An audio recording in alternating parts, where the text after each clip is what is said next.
So hello students, আশা কৰো ভালে আছা।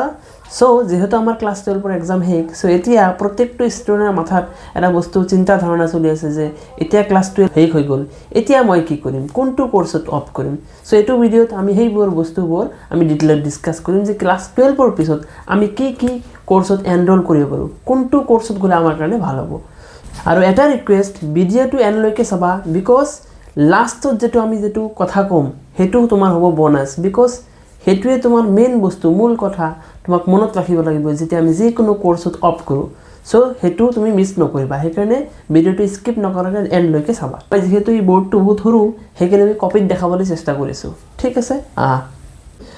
সো এতিয়া আফটাৰ 12th সায়েন্স, এতিয়া 12th সায়েন্সৰ পিছত আমাৰ কম্বিনেশন কোনটো হ'ব পাৰে, পিসিএম আৰু পিসিবি। পিসিএম মানে ফিজিক্স কেমিষ্ট্ৰি ম্যাথছ, পিসিবি মানে ফিজিক্স কেমিষ্ট্ৰি বায়োলজি, আমি এটো সবে জানো। এতিয়া তোমাৰ যদি ম্যাথছ থাকে কম্বিনেশনত, তেতিয়া তুমি কি কি কৰিব পাৰা, তোমাৰ কি কি ক্যাৰিয়াৰ অপশন আছে হেতু আমি এটো সাইডত লিখিছো, ঠিক আছে। চাও তুমি কি কৰিব পাৰা, ইঞ্জিনিয়াৰিং কৰিব পাৰি। ইঞ্জিনিয়াৰিং কি কি আছে, বিটেক আৰু বিই। বিটেক মানে ব্যাচেলর অফ টেকনলজি, বিই মানে ব্যাচেলর অফ ইঞ্জিনিয়ারিং। আর ইয়ার আন্ডারত you can opt for different field, computer science আছে, মেকানিক্যাল ইঞ্জিনিয়ারিং আছে, সিভিল ইঞ্জিনিয়ারিং আছে। আৰু for enrolling in BTech or BE programme you have to give an exam, and যেটো এক্সামৰ নাম কি JEE মেইনস। এন্ড তুমি যদি অসমৰ হোৱা, অসমৰ এটা লোকাল এটা এক্সাম পাতে হিতে বোৰ্ডটো CEE অসমত হয় এটো। নেক্সট কি কৰিব পাৰা, তুমি পলিটেকনিক কৰিব পাৰা। পলিটেকনিক আমাৰ যিবিলাক অসমৰ কলেজ আছে তাতে আমাৰ কি কৰিব নালাগে, JEE মেইনসটো দিব নালাগে, বিকজ JEE মেইনস দিবলৈ বিকজ তাতে এটা মিনিমাম ক্ৰাইটেৰিয়া আছে 75%। সো যিবিলাক ষ্টুডেণ্টৰ 75% নাই বা তলত আহিব, ঠিক আছে, সিহঁতে কি কৰিব আৰু পলিটেকনিক পঢ়িব আৰু পলিটেকনিকতো আমাৰ কি আছে বিটেক হাবি যাবি এইবিলাক কোৰ্স আছে। নেক্সট এতিয়া থাৰ্ড কেৰিয়াৰ অপশন কি, you can do graduation. Graduation কি কৰিব পাৰিবা, BSc, MSc, PhD। এতিয়া BSc তুমি ম্যাথছ অনাৰ্স ল'ব পাৰিবা, কেমিষ্ট্ৰি ল'ব পাৰিবা, ফিজিক্স ল'ব পাৰিবা, যোনটো সাবজেক্ট তোমাৰ সুইটেবল হয়। বাই টেকিং দ্যাট সাবজেক্ট এজ অনাৰ্স তুমি এই গ্ৰেজুৱেশ্যন কোৰ্সটো BSc, MSc, PhD কৰিব পাৰিবা।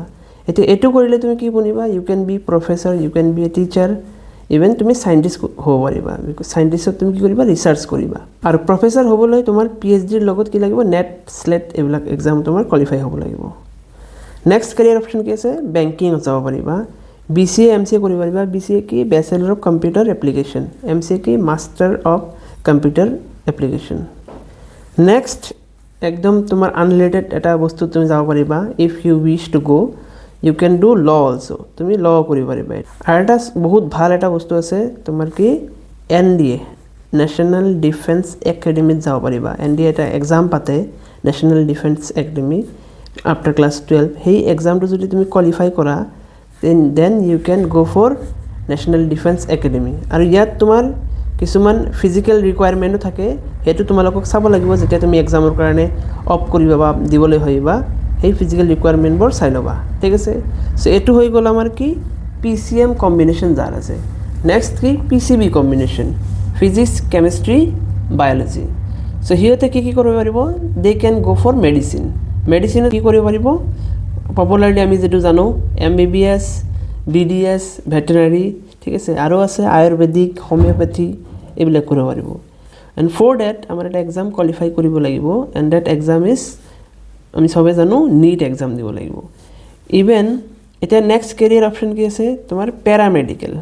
এতিয়া পেৰামেডিকেলত যাবলৈ অলসো তোমাৰ নীটত বহিব লাগিব, বিকজ নীটত বহি পেলাই আমাৰ মিনিমাম এটা মাৰ্কস কি কৰিব লাগিব, স্কোৰ কৰিব লাগিব, দেন অনলি তুমি পেৰামেডিকেলতো তুমি সিট পাবা। পেৰামেডিকেল কি হয়, আমাৰ মেডিকেল ব্ৰাঞ্চতে আমাৰ যিবিলাক হস্পিটেল থাকে ডাঙৰ ডাঙৰ গভৰ্নমেণ্ট আণ্ডাৰত বা প্ৰাইভেটৰ আণ্ডাৰত, তাতে খালি আমাৰ কি ডক্টৰ আৰু নাৰ্ছ নাথাকে, তাতে আমাৰ আৰু বেলেগ বেলেগ নানান ধৰণৰ পোষ্ট থাকে। আৰু সেইবিলাক পোষ্টটো আমাৰ কাৰ আণ্ডাৰত পৰে, those are falls under paramedical. So প্যাৰামেডিকেলতো তুমি যাব পাৰিবা।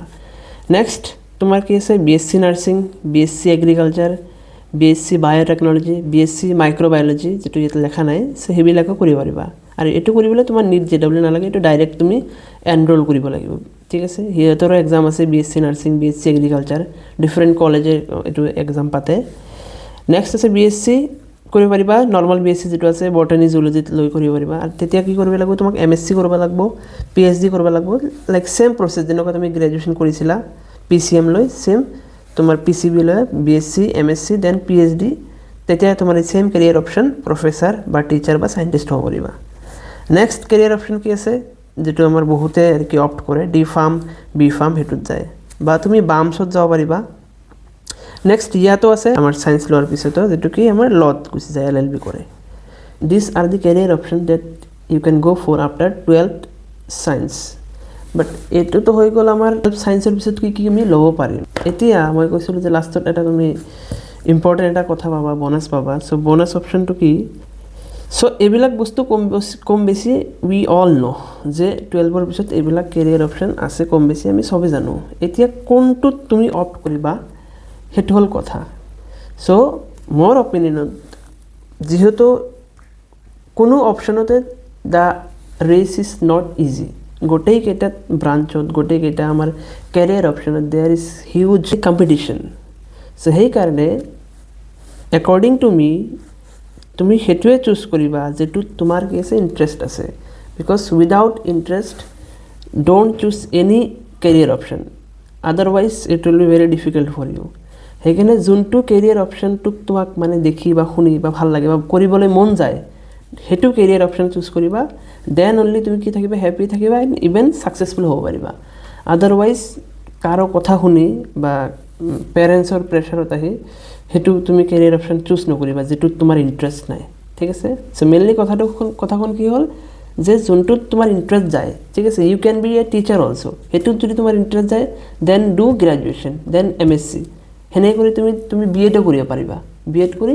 U can be a tech teacher এখানে আছিল আৰু ইয়াৰ লগত হয়তো আৰু বহুত কিবা কিবি কেৰিয়াৰ অপশন আছে যেটো হয়তো মই ইয়াত কভাৰ কৰিব পৰা নাই হয়তো যেটো তুমি জানা সো হেবোৰতো তুমি এনৰোল কৰিব পাৰিবা সো হেতু আছিল ইমানখিনি আছিল so if you like the video then do like and subscribe my channel আৰু তোমাৰ লোকৰ এনেকৈ হয়তো ফ্ৰেন্ড আছে হয়তো যেহেতু এতিয়া হয়তো কনফিউজনত আছে then you can share them too ঠিক আছে